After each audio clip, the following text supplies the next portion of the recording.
What do you think of when you hear the expression, see to it? I picture kind of a scene from a TV show or a movie, right? And you have this rich, powerful person, and they say to someone working under them, see to it that this happens. And what does it mean? It means you think about the details, you take care of making it happen. Well, did you know we serve a God who's called the see to it God? In Genesis 22, Abraham refers to God as Jehovah Jireh. Now, if you're like me, you've heard that name before, and you've always heard it translated, God will provide. Now, that's a great translation. I'm not here to discredit that. But I am afraid that sometimes when we think of providing, we only think in terms of finances. Now, God does promise to take care of us financially, yes. But this promise is so much bigger.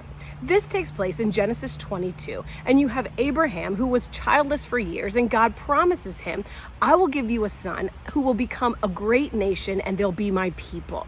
And so sure enough, God provides, and Isaac is born. However, a few years later, God calls Abraham to sacrifice that son who was his promised child.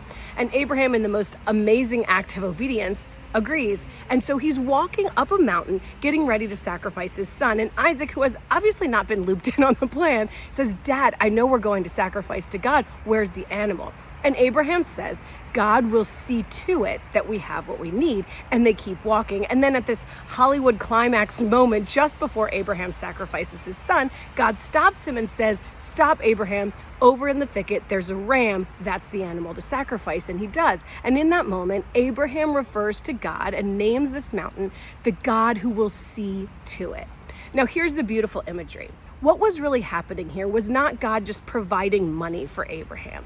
God had made a promise to Abraham, and he had called Abraham to do something.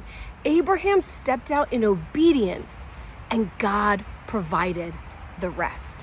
What does that mean for us?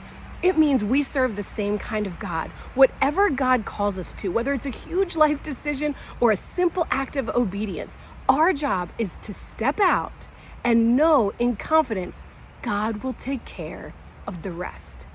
Be encouraged as you go through your day today, friend. You serve a God who will provide exactly what you need.